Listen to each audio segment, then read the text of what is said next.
Hello everyone, my name is Kay and welcome back to your live feed recaps. So we are just at the beginning of week 6 in the Big Brother house. Things are crazy right now. There's a brand new HOH, some crazy new plans for the week. I'm super ready to talk about it. But first, if you have not already, I'd invite you to hit the subscribe button below just so you can stay tuned as I will be covering Big Brother all season long. Now, let's get into it.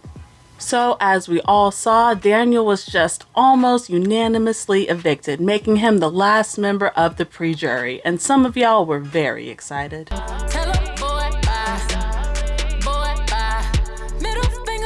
With Daniel gone, jury has officially begun, that festy vesty twist is finally over, and of course it is now time to crown a new HOH. Now, as we all saw on the show, the infamous wall comp was the competition this week.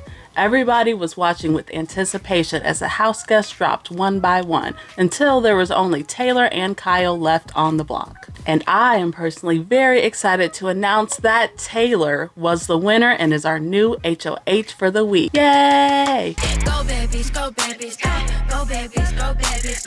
Now, as an avid Taylor supporter, I was very excited to see her have safety and power this week. But oh my god, I can't lie, her HOH reign has been a stressful roller coaster so far. See, Taylor is going to start her HOH week by going to her enemies and pretty much promising them all safety. Like, seriously. She tells Jasmine, Indy, and Alyssa that she refuses to put any women on the block, which, as we all know, is not the smartest move, seeing as that most of her enemies are women. Later that night, though, Taylor is going to go meet with some of the leftovers. She tells them that Terrance is her real target this week, but that she wants to put Turner up as a pawn next to him. Turner obviously is just like, no, that is not fire, and so the plans start to switch a little bit. That's when Taylor is going to then propose putting up both Turner and Monte as pawns and just assuming that one of them will get off the block, I guess. I don't know. It's a terrible plan and the leftovers inform her of that, thankfully. Everyone is then able to convince Taylor to actually nominate Terrance next to Indy, which of course is the much safer move. Initially, I'm going for Indy and Terrance.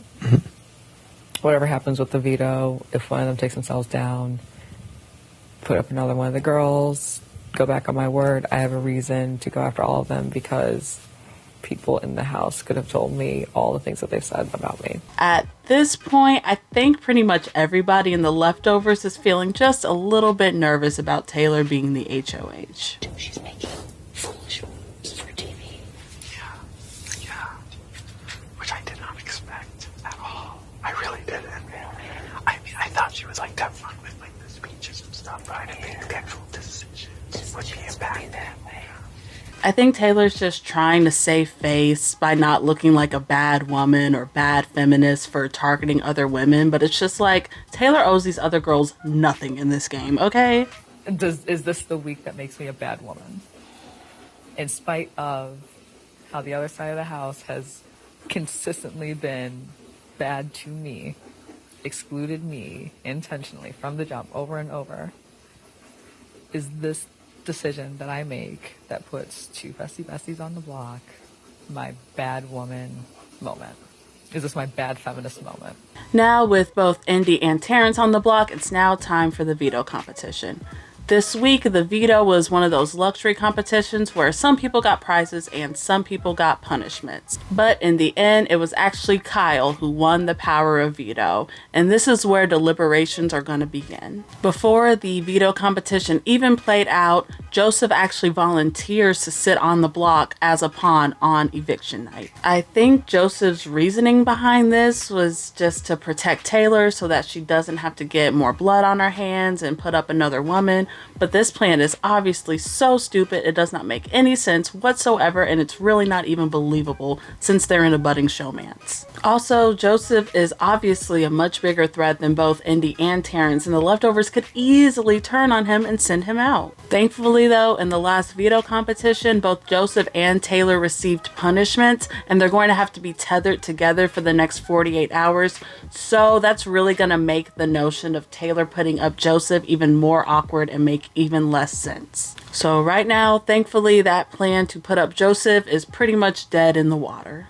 The leftovers really do want to respect Taylor and her nominations, but they also want to make the smartest move. Right now, Terrance is probably the biggest social outcast in the house. He's really not a competition threat. His win equity is really low. So overall, the leftovers don't really feel like Terrance is the smartest person to target yet. Jasmine would probably be the biggest threat to Taylor's game specifically. Jasmine has been very anti-Taylor all season, and she's already tried to evict her once before. However, Taylor does not feel comfortable targeting Jasmine. She says that she doesn't really want to target another black woman, even though Jasmine has no problem targeting her. This week is also Jasmine and her deceased father's birthday week, so Taylor is just trying to be respectful, but is honestly being way too nice to Jasmine than what she deserves. Even still, Jasmine has been getting on a lot of people's nerves in this house, including mine and including Jasmine's own friends in the game. See, ever since her injury, Jasmine has been making people wait on her hand and foot.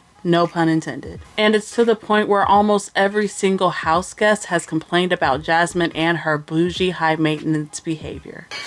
She told Alyssa to make her a PB&J sandwich, and she likes her crust cut off, so we know to cut the crust. She sent Michael to tell Alyssa, from the bedroom to the bathroom, to make her tell a Alyssa, PB&J. go make a PB&J. Alyssa rolls her eyes and is like, she didn't want to do it, so Alyssa told me. Jasmine told me to make the PB&J. And I was like, y'all got me all types of fucked up if you think I came to this house to make PB&J sandwiches for people on order. Right. In America, I hope you see exactly how Jasmine is playing this game. If she is owning it in the DR, good for her. Good. But I'm so sick of the fake bullshit. Of the, I love you, I said such good things about you on day 2. I'm a straight up honest player. And the emotional manipulation when she is a mean girl who talks shit about people behind their backs. Alyssa is also a viable option to go home this week. After Taylor won the HOH competition, she was really emotional and crying, and Kyle went to go comfort her, and you could hear Alyssa make a shady comment saying that's enough or something like that. Oh, good job. You crushed it. You crushed it. Let's go.